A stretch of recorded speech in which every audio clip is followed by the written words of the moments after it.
ডোমকল 24 ঘন্টা চ্যানেলের সামনে আমি একজন ব্যক্তিকে পেয়েছি, আমার পাশে বসে আছে।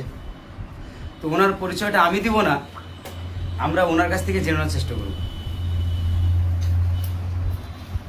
স্যার, আপনার পরিচয়টা একটু বলুন। আমার নাম নন্দদুলাল পাল। আমরা 75 ডোমকল বিধানসভার ভারতীয় জনতা পার্টির ক্যান্ডিডেট। দল আমাকে নির্বাচিত করেছে। সাংগঠনিক মুর্শিদাবাদ জেলার ভাইস প্রেসিডেন্ট দায়িত্বে আছি। দল আমাকে আমি এই সংগঠনের সঙ্গে পার্টির জন্মলগ্ন থেকে এই দলের সাথে আমি যুক্ত।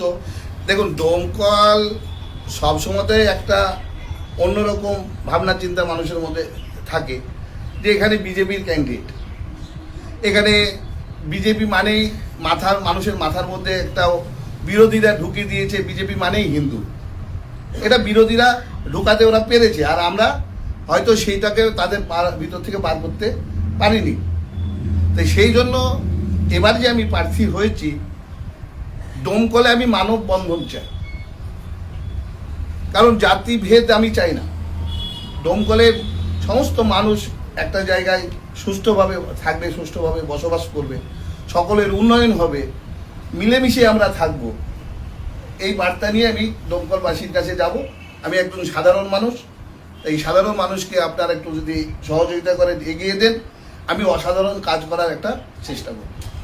দেখুন, ডোমকলবাসীর কাছে আমি আত্মবিশ্বাসী আছি কি, আমি একে মানুষের কাছে যেতে হবে, মানুষকে বোঝাতে হবে, মানুষের মধ্যে যে বিভ্রান্ত ঢুকে আছে সেটা মানুষকে একটু বোঝাতে হবে আমাকে।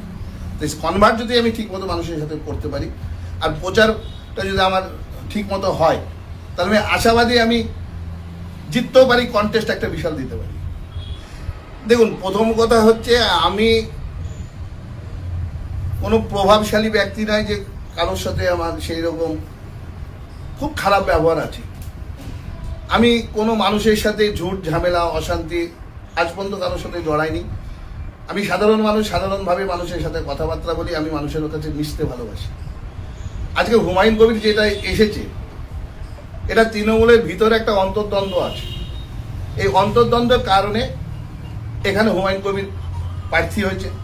আর এই যে বহিরাগত প্রার্থী, এই ডোমকলবাসীকে বুঝতে হবে যে বহিরাগত প্রার্থী নিয়ে তাদের কি সুবিধা হবে। যেমন আমি উদাহরণ দিচ্ছি, বহরমপুরে ইউসুফ পাঠান, কেউ বহরমপুর লোকসভার ভোটে মানুষ জয়লাভ করিয়েছে, কিন্তু ইউসুফের বাড়ি কোথায়? গুজরাটে। তো সেখান থেকে এই মুর্শিদাবাদবাসী আজ পর্যন্ত কি কাজ পেয়েছে, কি উন্নয়ন পেয়েছে, কি সুবিধা পেয়েছে, সেই দিকটা যদি ডোমকলের মানুষ দেখে, তাহলে আমার মনে হয় এই ডোমকলবাসী হুমায়ুন কবিরকে পুরোভাবে প্রত্যাখ্যান করবে যে এই বহিরাগতকে আমাদের ভোটে জিতে আমাদের কোনো লাভ হবে না। আমাদের কাছের মানুষ, বাড়ির কাছের মানুষ থাকলে যে কোনো বিপদে আমরা যেতে পারবো, সুবিধা পাবো। আমি এই আশাটা এই ডোমকলবাসীর কাছে রাখছি। না, সেই হিসাবে আমি বলবো 2021 সালে যে বিধানসভা নির্বাচন হয়েছে, বিভিন্ন জায়গায় টুকটাক গন্ডগোল হয়েছে। পশ্চিমবাংলায় আমাদের বিজেপি কার্যকর্তাকে অনেক মারধর করা হয়েছে। সেই হিসাবে আমি বলবো ডোমকল অনেক ভালো জায়গা, যে আমাদের ডোমকলে সেই হিসাবে কোনো গন্ডগোল হয়নি, মানুষ মানুষের পাশে ছিল, কোনো ঝুট ঝামেলা হয়নি। টিএমসি থেকে হুমায়ুন কবির সাহেবকে যদি ভোটটা না দেয় বা বিজেপিকে যদি একটু বিশ্বাস না করে, তাহলে ভোটটা দিবে কাকে? সেটা তো এখানকার জনগণের বিচার বিবেচনার বিষয়ের মধ্যে পড়ছে না। তারা কিভাবে ভালো থাকবে, এই বিধানসভা নির্বাচনের 26-এ যে পরিবর্তনের আমরা ডাক দিয়েছি। দেখুন, এই 15 বছর যে টিএমসি সরকার এসেছে, যা বলে এই সরকার পশ্চিমবাংলায় এসেছিল, তার 1000 গুণ উল্টো কাজ হয়েছে। আপনার এই ডোমকলেই দেখুন না, আমি যদি বলি পৌরসভা, একটা সবচেয়ে যেটা ভাইটাল ব্যাপার এখানে ডোমকলের পৌরসভা, সেই পৌরসভাটাকে পুরো অকেজো করে রাখা হয়েছে। পৌরসভার ট্যাক্স মানুষের কাছ থেকে নিচ্ছে। আমার ডোমকল গ্রামীণ এলাকা বেশি, কিন্তু তথাপিও ডোমকলকে পৌরসভার আন্ডারে এনে এই গ্রামীণ মানুষকে একটা মোটা ট্যাক্সের আওতায় ফেলে দিয়ে এই মোটা ট্যাক্স তৃণমূলের যে সমস্ত নেতা বাহিনী আছে, তারা এই পুরো টাকাটা আত্মসাৎ করছে। জনগণের কোনো উন্নয়ন হচ্ছে না। আপনি রাস্তাঘাট দেখলে বুঝতে পারবেন যে পৌরসভার কোনো কাজ হয়েছে কিনা, পৌরসভার কোনো ড্রেন হয়েছে কিনা, পৌরসভার কোনো লাইট আছে কিনা, বিভিন্ন কাজে পিছিয়ে আছে তৃণমূল। সেটা মানুষের বিচার বিবেচনার বিষয় যে কাকে ভোট দিলে তারা ভালো থাকবে, সুস্থ থাকবে। আমরা ভারতীয় জনতা পার্টি একদম 100% গ্যারান্টি দিয়ে বলছি, রাজনৈতিক প্রচার যেটাই হোক, শুধু বিজেপি যে মুসলমান বিরোধী কথা বলছে এই কথাটা বারবার প্রচার করা হচ্ছে, কিন্তু ব্যাকগ্রাউন্ডে যে তৃণমূল মুসলমান সমাজকে আগুনের মধ্যে ঠেলে দিচ্ছে উস্কিয়ে উস্কিয়ে উস্কিয়ে, এই মুসলমান সমাজকে জেল খাটানো থেকে শুরু করে বিভিন্ন কিছু এই তৃণমূলের নেতৃত্বে হচ্ছে, বিজেপি করছে না। দেখুন, দমকলের জন্য আমার মানুষকে মিথ্যা প্রতিশ্রুতি দিয়ে আমি অপছন্দ করি।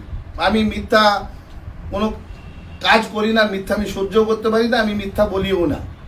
এটা আমার নিজের একদম ব্যক্তিগত ভাবা।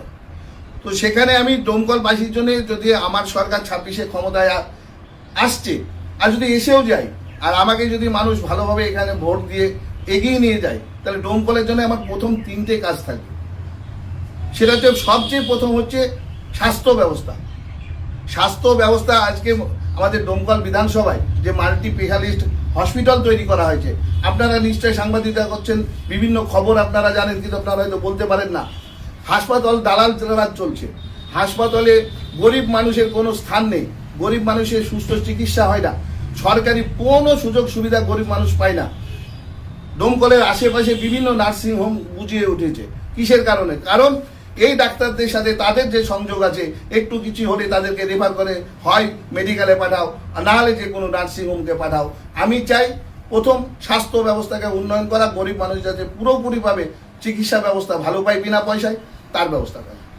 শিক্ষা ব্যবস্থা, আমার বাড়ি এই দমকল থানা অন্তর্গত, আমার গ্রাম জিতপুর 13 নম্বর গরিবপুর অঞ্চল আমার, সেখানে দমকল থানার অন্তর্গত যেহেতু আমার বাড়ি, এর এই শিক্ষার হার এখানে এতটাই কম। আমরা কোথাও গেলে কেউ যদি জিজ্ঞাসা করে দাদা বাড়ি কোথায়, যদি বলি দমকল, মানুষ আমাদেরকে তাচ্ছিল্য মনে করে যে দমকলে বাড়ি মানে একটা সন্ত্রাসের জায়গা।